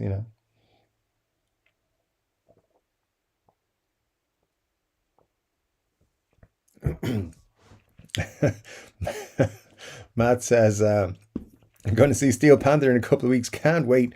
Would wearing the Glory Hole t-shirt be appropriately inappropriate? I think it'd be cool, Matt. And if anyone asks you, be like, it's cool. Dave knows Michael Starry met him at Nam, so uh, at that if you do wear it, please take some sort of photos to show us. That'd be super cool. Um, but yeah, I'm jealous. They did sell out here. I'm pretty sure they sold out here. Um, and I wouldn't have time to go see them anyway. I think they're playing next week or the week after. But yeah, very cool stuff indeed. Very happy that someone from the group is going to go see them. Um, let's try and get some shout outs. Marge says, I'm still here lurking, by the way. I'm trying to change strings. It's a desperate situation. Well, there you go. All the best with it. Yeah, it's always a fun thing to do. Has to be done. Scott says, so I saw the Ruttles for the first time. Wow, that's extensive. Um, um, yeah, the Ruttles. What a movie that is. I think they did a second one, the Ruttles reunited or something, or uh, I read some. Maybe it was a TV show. They did a reunion one or something. I don't know. It was fun though. Um, Glenn says, I saw Guns in 92 and Izzy did not look like he was having much fun. As much fun as the others, it definitely seemed he wasn't into it. Um, he, so the last thing I read about Izzy was saying that like he wasn't interested in joining the band because back in the day he felt really uncomfortable and felt like it was pushing him into addiction, and he just never wants to be in that position, so he doesn't want to be in that band. Um, and he hasn't been in that band since, not officially. So I think he'll play with them from time to time. He will make guest appearances and stuff. I think before they end, before they are like come out and say, "Look, this is our very last show." I think he'll play a few gigs with them where he'll come out and play a couple of songs or whatever in various places, probably like in LA or New York or somewhere, maybe London. Um, and then they might have like a final. I reckon when Guns N' Roses actually finish, like this is their last ever gig, they'll do some sort of big extravaganza. And if Steven Adler's around, he'll be there. Matt Sorum will be there, and Gilby will be there. And I think Izzy will probably come and play a little bit as well. So I think they'll all come back. Not all the Chinese Democracy people. I don't know if Buckethead will be part of it or Bumblefoot or whatever. But I think they'll do some sort of big thing as a celebration of Guns N' Roses. I think we're probably a long way away from that. They're not going to give up anytime soon. They're making too much money. But there you go. I do agree he wasn't having much fun before he left. Vincent says Aerosmith played Dublin back in 2017 and was one of the greatest live shows I've ever seen. Steven sang live and he was amazing. Vincent, you know what, man? That was one of the gigs where I wasn't able to go to it, and I was super pissed because I knew it was going to be a great show. So yeah, sucks that I didn't get to see that. But I'm glad you went, and I'm glad it was a great one. I'm sure I would have enjoyed it too, but yeah, I just didn't have the time to get to that one. I think I was away when it was on. I think that's what it was, working on something or other. But still, Scott Bogwood says the Use Your Illusion tour was fine with Gilby when Izzy left, in my opinion. I think Gilby's a great guitar player. I think he was a good addition to the band at the time. And, I mean, I was retrospectively looking at it because I wasn't old enough to know stuff about who was replacing who in bands and stuff like that back in the day. But like watching the videos retrospectively, I think he did a great job. He's a great guitar player. Al says, I also vote Glass. BOS matte finishes are boring. Uh, yeah, I mean, each to their own. I don't hate them, but I get where you're coming from. Wayfair is for furnishing a rental apartment, not where you live.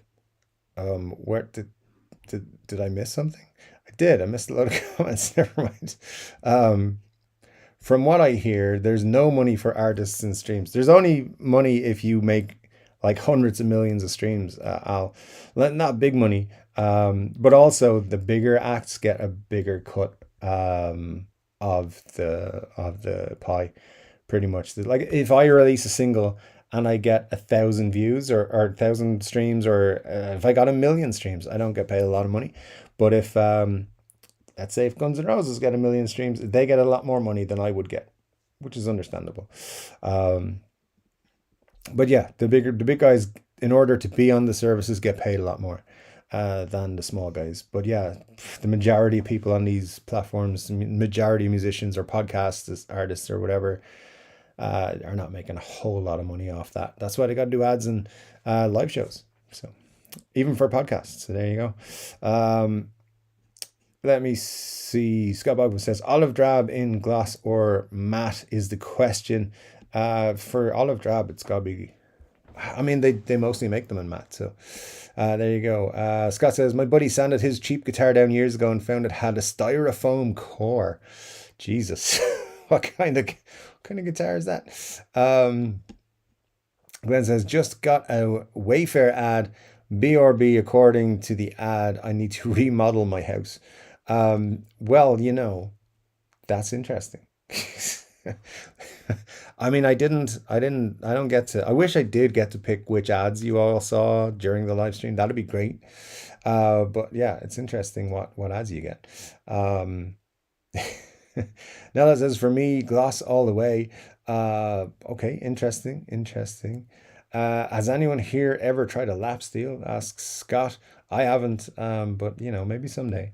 I know Slash has been buying them up recently. He bought one when he was in Dublin last year for the Guns N' Roses gig. Scott says Wayfair's for furnishing a rental apartment, not where you live. All right, well there you go. Um, Let me see, where are we now? More comments just dropped in on top of me. Sorry, guys. Anyone here return lap steel? There we go. That's the one I was at. Glenn Bailey says, I'm looking forward to going to Carl's movie show channel after this stream. I mean, he put up first videos up for a while. He hasn't put up a couple of videos because he was off work and stuff. Because he's lazy. But there you go. Yeah, check out Carl's movie film show. It's a YouTube channel that run by my brother, who does very good, interesting videos. He actually edits his videos with some panache and style, and edits and spends time editing. Unlike me, who just I'll cut it and I'll put in a picture, put some music on it. There you go. Ta-da! He actually puts in transitions and swipes and flips the camera and all sorts of things. There's all these fancy things. I don't do that. So if you like things done with what's it called? Professionalism? If you like YouTube videos with professionalism, and you like movies, you will like his videos. My knees hurt says 3 back surgeries. I also asked and offered to pay to have the doctors kill me. Horrible pain. I spent 35 years falling down really hard for fun. Well, my knees hurt. You and Duff have something in common, asking the doctors to do so. That is not cool though, and hopefully you're doing all right right now. Al says bring back the glory hole t-shirts. I told you guys, if we sold enough of these t-shirts, the ones that I'm wearing right now, these sexy ones right here, that I would bring back the Glory Hole t-shirts. Unfortunately, we've not sold many of them. So I don't know why you guys don't want a cartoonish characterization of me on your chest all the time. Why would you not want it? Why aren't you not buying 5 of these each? It's perplexing to me. I would wear me all the time. But I'm just going to leave that right now. But yeah, that was the deal. If we sold enough of those, I think I said if we sold 20 of them, we haven't sold 20. We haven't even sold half of 20 of them. So that's how we go. So yeah, if I'm looking at it now, let me see. I'll tell you exactly, right? And I'll give you a target to hit, and I'll bring back.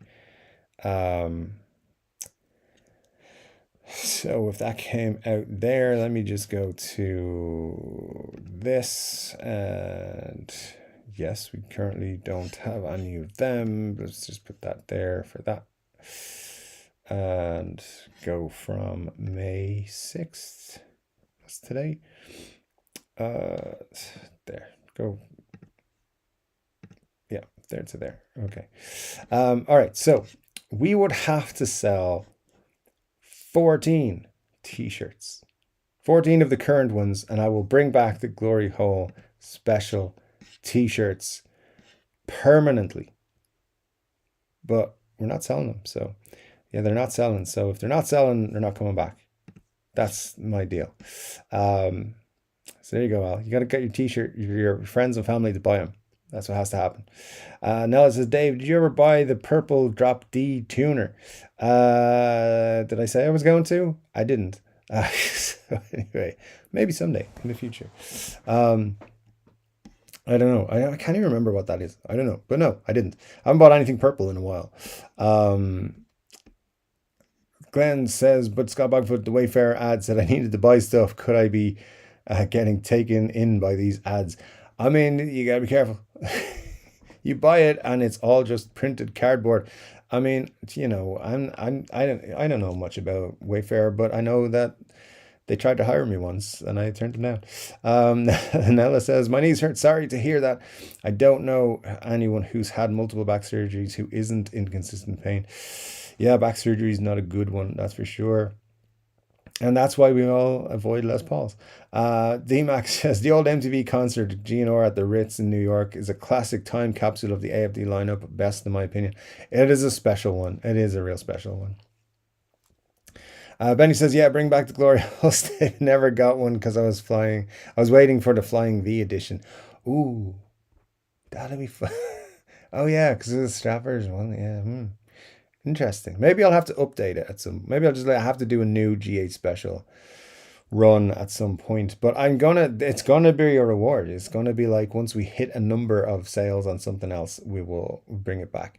Because you know, I've got Project 1982 I gotta try and fund somehow, where I gotta try and probably gotta make a lot of money.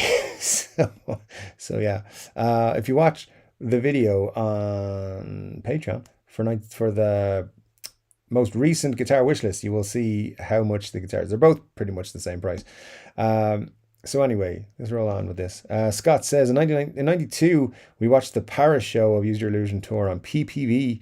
I was like 11, even mom like that, say for the cursing, we didn't pay for it. It was just unscrambled for some reason.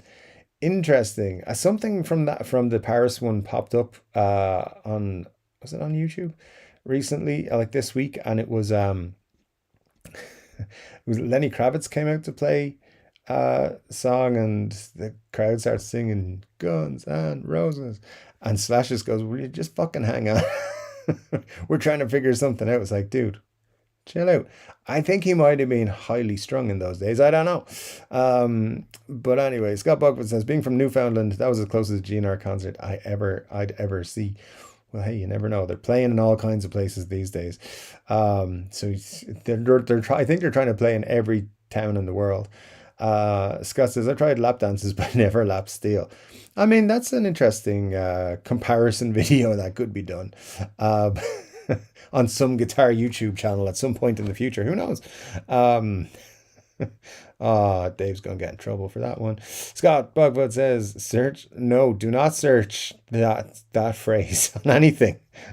Scott, Jesus, um, because I've never tried lap steels either. No comments on the other lap thing. Uh, all right, we're not diving into lap things right now, okay? I feel like there's going to be a lot of trouble. We're all going to get in if we do. Um, Marcia says, "I'd love to try a lap steel, and also I'd like to know why you can just take any steel stringed guitar and put it in your lap and ta-da." Um, I mean, anyway, I'm not gonna say anything where I'm wrong. Ryan says, "I will sell my unworn NWT Glory Hole t-shirt, size XL, if anyone wants it. $400." Ryan, you just gave me a great idea. Glory Hole t-shirts are back, guys. They're $350. Would anyone buy one? These guitars ain't cheap, man. But no, that's cool. They're limited edition. They're so limited. There's only a handful out in the world. Despite them being my biggest selling merch item of all time, there's less than 20 of them out in the world. So let's be real. Um, there's not that many of them out there. Um, let me see. Do you wear those two t-shirts out the store? These ones I wear them everywhere. Yeah, I wore them all over California, and I mean, in Ireland, I'm usually wearing something over a t-shirt at the moment. Will I wear them in summery weather? Maybe. Oops. Yeah, I mean, and if anyone asks who the fuck is Chord Dave, I'd be like, it's me. So it's all good. I don't really go to stores, so it's fine. It's just like the local supermarket. That's it. Uh, um, Marge says, "I have a Dave shirt. A kind of dude got me a mug, and with your mug, nice." I use it, um, and I use it to keep my capos and all that stuff. I also use it as an actual cup when I'm playing and have removed the stuff. Good. Very cool. It works as a cup, I believe. I believe it does indeed. You guys need this shirt. It's actually a sweet cartoon. Thanks, Marcia. I like it. I do like it. I think it's cool. It's very comfortable. My one is. I don't know about your one, but yeah, it's cool. And as I said, the more we sell, the more likely I am to bring it back the GH specials. Um, for fun, just for the crack, just to drive everyone crazy. I might bring them back at $350 because I know no one would buy one, but they would technically be back. So, I don't want to be responsible for this. Um, I can't even believe it's Jess's fault. I can't believe Jess said to me one day, "Make that t-shirt," and I did. And now look where we are. Now you're all wanting them back. And you know what? I know exactly what happened, guys. I'm not joking around here, right? I would bring them back and we'd sell two. So I don't think I can do it for two t-shirt sales. Maybe I should do a pre. Can I do a pre-sale thing? And if we hit an X number of things, then we bring them back. That might work. Nella says the purple tuner was oh yeah. Oh man, I forgot all about that. Yeah, yeah. That was I didn't buy that, no, to be honest.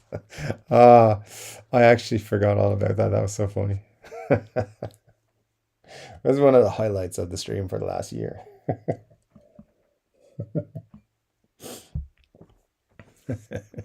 Very good. Very good. um um right, cool, cool, cool. Um Glenn says it settles it then. If Wayfair isn't good enough for Dave, it's not good enough for me. No to Glory Hall and cupboard for me. No, Gran, you know what? They tried to lowball me. I was like, I'm not low. I don't work for that much. I don't get out of bed at 7 a.m. for that much money. And they were like, how much do you want? And I told them, and they were like, we're not willing to go to that. I was like, why are we talking? Um, so anyway, and it wasn't that much. But yeah, I'm so glad I don't work for them. So here we go. This is a long time ago. But there you go. Yes, thankfully I do not work in that anymore. I never worked for them, but in that kind of environment. Um, Ryan says, super rare low ballers. I know what I have. This is getting more and more reverby by the minute. Uh, so funny, like when you see some 2015 Gibsons up for sale on Reverb, and it's like super rare 100th anniversary Les Paul. That's not what it is, dude. But all right. Yeah, they're so funny.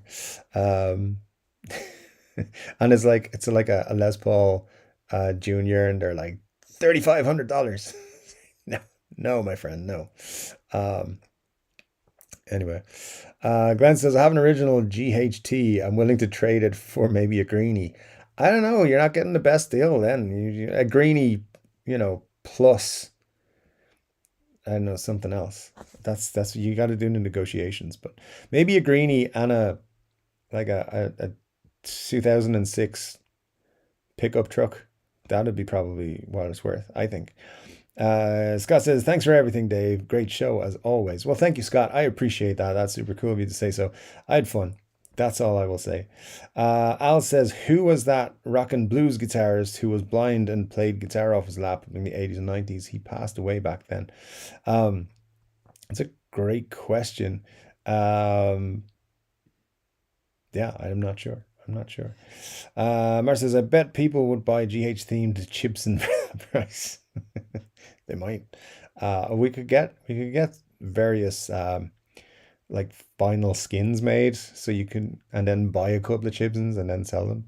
If you guys are down for that, let me know in the comment section below on some video someday, or just send me an email. That'd be fun.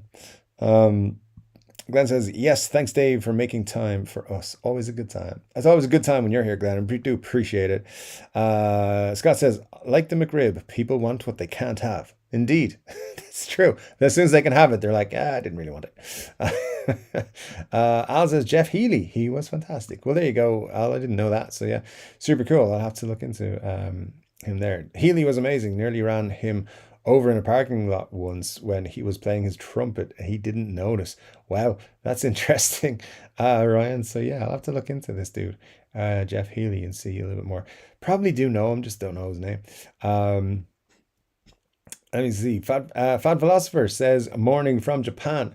Good morning to Japan. Hope you're doing well out there, and all that sort of stuff. Did you all hit the thumbs up and sub? Of course, it's important to hit the subs up, the thumbs up, and subscribe. Scott says Jeff Healy was great. Marcia says, I love you nutty guys. So many laughs here. I think that's the thing. Yeah, we like to have laughs. Usually it doesn't get too serious, which is great. Jeff Healy, no relation to Dennis, says William. A Fat Philosopher says, thinking of trading my ESP Viper for a Kramer Night Swan. That sounds like an interesting trade for sure. Yeah, very, very cool. All right, so that's pretty much so far at the moment, the end of the chat. So we'll just keep going from here. We got a few more minutes to kill. So thank you so much for joining me for the live stream, guys. By the way, I know that you've got many choices in live stream this time, so it's super cool that you guys always join me. I do appreciate it. We have what do you call it? We have 20 likes. It's a little bit lower than normal, but it's fine. I think we've had less people here today than normal, so it's all good. There's as I said, there's a guy in England who got a new hat, so people are like watching that on the telly and stuff. So it's all good. Look, I do love it, and I like we have people here with different opinions and different knowledge levels and stuff. I'm not the smartest guy in the room, I'll tell you that much. So it's great to get some opinions from you guys and some answers and things from you guys. It's super cool. To let you know, look, I've mentioned a few times, I'm trying to do some new stuff on the channel, change things around. I am trying to make the channel get a little bit of a bump, which is very hard on YouTube, because basically if enough people don't see your video, enough people can't watch your video, and you try to do all the things they say to promote your videos and stuff, or to get more views, you have different thumbnails and different titles and try and be clickbaity as fuck and all that sort of shit. I don't like doing it, but you've got to try and play the YouTube game. So I'll be trying to do a little bit of that. So if I know you, I'm sorry. I'm going to try and go back to just putting out 2 videos a week, starting this week. And we will, I think we had 2 videos last week, right? Yeah, maybe. I think we'd. Oh no, one went out Sunday. But yeah, we'll try and have 2 videos out this week. There'll be at least one exclusive Patreon video this week as well, and the live stream. Keep an eye on Tuesday because I'm going to be experimenting a lot on Tuesday, or trying to, just with YouTube stuff, nothing else. And we will have, so it might be a quick live stream, maybe a 10-15 minute live stream just to test out the software. So if you're around on Tuesday afternoon my time, you might be getting another free live stream. And yeah, so join me for that. If you have any ideas or things you'd like to talk about on the channel, or things you'd like me to look into, do drop me an email. The email's at the bottom of all of the content, videos and stuff like that I put out. You can reach me, of course, on the Instagram and the Facebook group. Make sure you like the Facebook group and join it. And the Patreon. If you join the Patreon, you can message me straight away from there and I'll answer you directly as well. So thanks so much. By the way, some people have emailed me and I've got hundreds of spam emails in that email address that I have to try and get through. So if I do miss an email, I do apologize. But anyway, look, we'll wrap it up there. Thank you so much, guys. It's super cool to hang out with you guys every week. I love you. You know I love you. And yeah, it's great. I just got to find out now which music I'm going to play in the outro. Because if you watched last week, you got a special listen to some music, which was fun. The full version of the 3-Chord Dave intro music. Anyway, guys, take care of yourselves. Have a great week. I'll be back to you with another guitar related video very soon. But until then, take care.